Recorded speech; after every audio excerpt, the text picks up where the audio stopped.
So we had to decide from the beginning what things were comparable between Aiden and Marcus and what things would be different. We focused on parkour. We wanted Marcus to be a lot better at parkour than Aiden. And we're not talking about just like climbing on things, but like being able to like flow and chain moves together. So he's a pretty good fighter, but he's got some interesting quirks too. He's a more expressive guy. We've tried really crazy. We got it. The new idea for hacking in Watch Dogs 2 is to let the player create his own solutions. We're adding a lot more depth to hacking. So you have a lot more control, a lot more flexibility in how you hack the world. So one big category of hacking in Watch Dogs 2 is the entire branch of pushing remote controls to its limit. One of the big things on Watch Dogs is hacking vehicles. I think this is a real game changer because vehicles are everywhere in the world, and if you can hack into the drive system of a car, you can pretty much drive it wherever you want. So making sure if you see a forklift in the world, it shouldn't be a forklift. You can just like move the box up, down. You should, just like a camera, press a button and become that thing. One of the core things that we're doing is we're opening up the game with Watch Dogs 2. You can hack every character. You can hack every car in the game. And you can hack most of the electronics within the city. So that's a lot of... So if you want to play the game completely non-lethal and not actually kill anybody, you can totally do that. We're playing with a lot more crafted items and a lot more of little devices that you can use. One of the things that people kind of like that we've done, they really like what we've done, is we've created toys for Marcus. He has an RC jumper. It's got little wheels, and it's even got this little robotic arm that he can sort of deploy, and he can interact with things. He can unplug things and replug them and take out screws. It's a neat little toy. And then the other gadget he's got is this quadcopter. And it's more about scouting and being the eye in the sky. First person view on it is incredible because you're just zipping through the city. It feels like you're flying. Well, you are flying. In multiple ways. For example, I could hack one person and distract them, have their phone ringing so they look at their phone to create a distraction. Later on in the game, you'll also be able to do things we call mass hacking, which is, well, why only hack one if you can hack them all?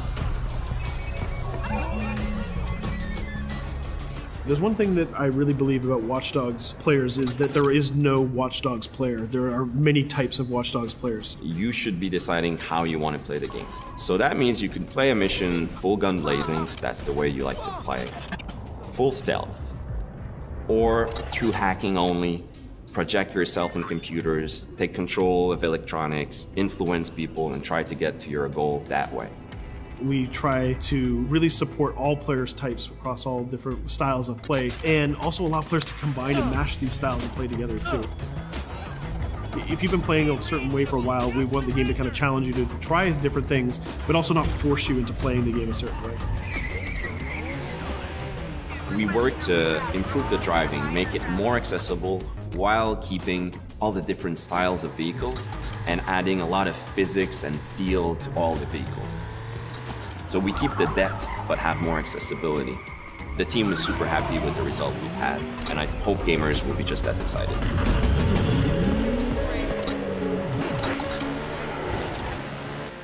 We are very excited by the potential of what we call seamless online. We start doing that in Watch Dogs 1, so we're expanding on that. We cross path with friends in the city. So you playing in single player and you're crossing path with another player who's also playing in single player. Both of you are members of DedSec, so you're friends, and you can just walk up to each other, you'll say hello, hit the button, and form a co-op team.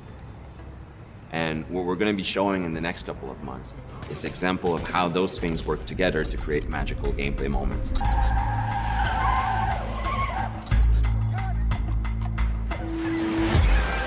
The city of San Francisco and the whole Bay Area is exciting. It's vast. You're going to find a ton of things to do that are unique to you. Basically build your own moments. You know, create a situation that you start laughing at and you say, wow, this happened, and you want to share it with friends. You don't want to just be like a roller coaster or a theme park ride where I go through all the same beats as everybody else. You decide what you want to be spending your time doing. That can be multiplayer, that can be focusing on stories, that can be just exploring the world. Whichever activity you do, we're going to make sure you get rewarded to get you closer to the end game. That's kind of the promise we're making to gamers.